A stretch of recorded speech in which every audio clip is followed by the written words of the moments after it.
মধ্যপ্রাচ্যের আকাশে তখন এক অদ্ভুত নিস্তব্ধতা বিরাজ করছিল। আকাশে যে নীরবতা ছিল সেটি ঝড়ের আগের নীরবতা। পেন্টাগনের উচ্চপদস্থ কর্মকর্তারা সেদিন রাতে নিজেদের আরাম কেন্দ্রে বসে যে স্বস্তির নিঃশ্বাস ফেলছিলেন তার পেছনের কারণটা অত্যন্ত স্পষ্ট ছিল। তারা কল্পনাও করতে পারেননি যে আগামী মাত্র 58 ঘন্টার মধ্যে পৃথিবীর মানচিত্রটা এমন এক রূপ ধারণ করবে যা তাদের চেনা জগতের সাথে আর কোনোভাবেই মেলানো যাবে না। তাদের এই অহংকার, এই আত্মবিশ্বাসের একমাত্র ভিত্তি ছিল তাদের হাতের মুঠোয় থাকা আমেরিকার সবচেয়ে ভয়ঙ্কর, সবচেয়ে অপ্রতিরোধ্য অস্ত্র। আধুনিক সামরিক প্রযুক্তির ইতিহাসে যাকে সর্বকালের শ্রেষ্ঠ নিদর্শন হিসেবে আখ্যায়িত করা হয় সেই F-15 স্ট্রাইক ঈগল। কিন্তু সেই অভিশপ্ত রাতটি ইতিহাসের পাতায় এমন এক কালি দিয়ে লেখা হয়ে গেল যা কোনোদিন মুছবার নয়। যখন সেই দামি যুদ্ধ বিমানটি ইরানের আকাশ সীমানায় অনুপ্রবেশ করল, পেন্টাগনের বিশাল পর্দায় সবকিছু মনে হচ্ছিল অত্যন্ত স্বাভাবিক। কোনো বিপদের পূর্বাভাস সেখানে ছিল না। পুরো মিশনটি যেন আরও একটি সাধারণ রুটিন রাতের অভিযানের মতোই আগাতে লাগলো। কিন্তু ঠিক তার কয়েক মুহূর্ত পরেই ঘটল সেই অকল্পনীয় বিপর্যয়। হঠাৎ করেই কোনো ধরনের সতর্কতামূলক সংকেত ছাড়াই, কোনো ধরাবাঁধা শেষ বার্তা ছাড়াই যোগাযোগের সূত্রটি চিরতরে বিচ্ছিন্ন হয়ে গেল। চোখের পলকে মাত্র কয়েক সেকেন্ডের এক অবিশ্বাস্য ব্যবধানে কোটি কোটি ডলারের অত্যাধুনিক সেই দানবীয় যুদ্ধ বিমানটি জাগজ পর্বতমালার সেই দুর্গম খাজের নিছকেই ধ্বংসস্তূপে পরিণত হলো। ইরানের আকাশ প্রতিরক্ষা ব্যবস্থা এতটাই নিখুঁতভাবে, এতটাই নীরবে তাদের কাজ সম্পন্ন করেছিলেন যে পেন্টাগনে বসে থাকা জেনারেলরা নিজেদের চোখকেও বিশ্বাস করতে পারেননি। তারা বুঝতেই পারেননি ঠিক কোন মুহূর্তে কি ভয়ঙ্কর ঘটনাটি ঘটে গেছে। যে বিমানটিকে মার্কিন বায়ু শক্তির চূড়ান্ত প্রতীক হিসেবে গোটা বিশ্বের সামনে বুক ফুলিয়ে তুলে ধরা হতো, সেই অপরাজেয় বিমানই আজ ইরানের রুক্ষ পাহাড়ের ধুলোর সাথে মিশে একাকার হয়ে গেছে। এই ঘটনাটি কোনোভাবে শুধুমাত্র একটি যুদ্ধ বিমান হারানোর সাধারণ কোনো সামরিক গল্প নয়। এটি ছিল মার্কিন সামরিক অজয়ত্বের দীর্ঘদিনের রক্ষিত মিথ চুরমার করে মাটিতে লুটিয়ে পড়ার সেই চূড়ান্ত মুহূর্ত।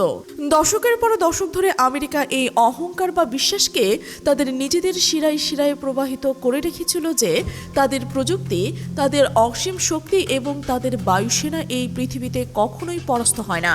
মধ্যপ্রাচ্যের আকাশে মার্কিন যুদ্ধ বিমানের ইঞ্জিনের শব্দ বাজলে যেন পুরো অঞ্চলের শ্বাস আটকে যেত।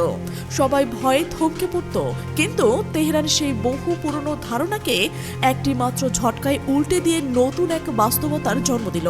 বিশ্বই প্রথমবারের মতো নিজেদের চোখে দেখল যে ইরানের মাটিতেও আমেরিকার সবচেয়ে আধুনিক, সবচেয়ে দামি সামরিক সম্পদ একেবারেই ধূলিসাৎ হতে পারে। বিমান বিধ্বস্ত হওয়ার খবরটি ওয়াশিংটনের ক্ষমতার অলিন্দে পৌঁছানো মাত্রই যে তড়িঘড়ি যে হাহাকার শুরু হলো তা দেখে যে কেউ অনায়াসে অনুমান করতে পারতেন যে পরিস্থিতি ঠিক কতটা গুরুতর আকার ধারণ করেছে। পাইলটদের উদ্ধার করার এই কাজ তখন আর শুধুমাত্র একটি সাধারণ সামরিক মিশনে পরিণত হয়নি। এটি হয়ে দাঁড়িয়েছে জাতীয় মর্যাদা রক্ষার এক মরণপণ লড়াই। কারণ একজন মার্কিন পাইলট যদি ইরানের হাতে বন্দী হয়ে পড়েন, তবে গোটা হোয়াইট হাউসের জন্য এমন এক রাতের দুঃস্বপ্নের সৃষ্টি করত যেখান থেকে বেরিয়ে আসা প্রায় অসম্ভব একটি ব্যাপার হয়ে দাঁড়াতো। তাই আমেরিকা নিজেদের সবচেয়ে চৌকস, সবচেয়ে দুর্ধর্ষ স্পেশাল ফোর্সকে মাঠে নামাতে কালক্ষেপণ করল না। ডজনখানেক যুদ্ধ বিমান আর অসংখ্য হেলিকপ্টার দিয়ে শুরু হলো সেই মরিয়া উদ্ধার অভিযান। জাগ্রসের দুর্গম পাহাড়ি এলাকা ইরানি বাহিনীর সাথে সামরিক এক ভয়াবহ বন্দুকযুদ্ধে জড়িয়ে পড়ল মার্কিন বাহিনী। এত বিপুল সম্পদ, এত অত্যাধুনিক প্রযুক্তি, এত বিশাল বাহিনী নামিয়ে শেষ পর্যন্ত পাইলটদের উদ্ধার করা হলো বটে, কিন্তু সেই উদ্ধারের মূলটা আমেরিকার গায়ে এমন এক দগদগে গভীর ক্ষতের মতো স্থায়ীভাবে লেগে রইল। একসময় সেই আমেরিকা বিনা প্রতিবাদে বিশ্বের যে কোনো প্রান্তে অভিযান চালিয়ে আসত। আজ তারা ইরানের একটি মাত্র পাহাড়ের একটি রেস্কিউ মিশন চালাতে গিয়ে ঘাম ছুটে ফেলেছে। আর এই অসহায়ের ছবিটা এখন গোটা বিশ্বের সামনে অত্যন্ত স্পষ্টভাবে ভেসে উঠেছে। এই অভাবনীয় ঘটনার পর ডোনাল্ড ট্রাম্প তার সেই চেনা পরিচিত ভঙ্গিতে সোশ্যাল মিডিয়ার মঞ্চে ঝাঁপিয়ে পড়লেন। আর তার ভাষা ছিল অত্যন্ত সরাসরি, আর তা ছিল একেবারেই হুমকিতে ভরপুর। তিনি ইরানের স্পষ্ট ভাষায় বলে দিলেন, আগামী সোমবারের মধ্যে হরমুজ প্রণালী খুলে দিতে হবে, নইলে মঙ্গলবার হবে পাওয়ার প্ল্যান্ট ডে আর ব্রিজ ডে। কথা কথাটার অর্থ একেবারে দিনের আলোর মতো পরিষ্কার। যদি তেহরানে আদেশ মেনে মাথা না নোয় তবে ইরানের বিদ্যুৎ কেন্দ্র আর সেতুগুলো একেবারেই গুড়িয়ে দেওয়া হবে। পুরো দেশটাকে এক অন্ধকারের গহ্বরে ডুবিয়ে দেওয়ার একটা প্রকট হুমকি তিনি দিলেন। ট্রাম্প হয়তো ভেবেছিল এই ভয়ঙ্কর হুমকিতে তেহরান কাঁপতে কাঁপতে তাদের শর্ত মেনে নেবে।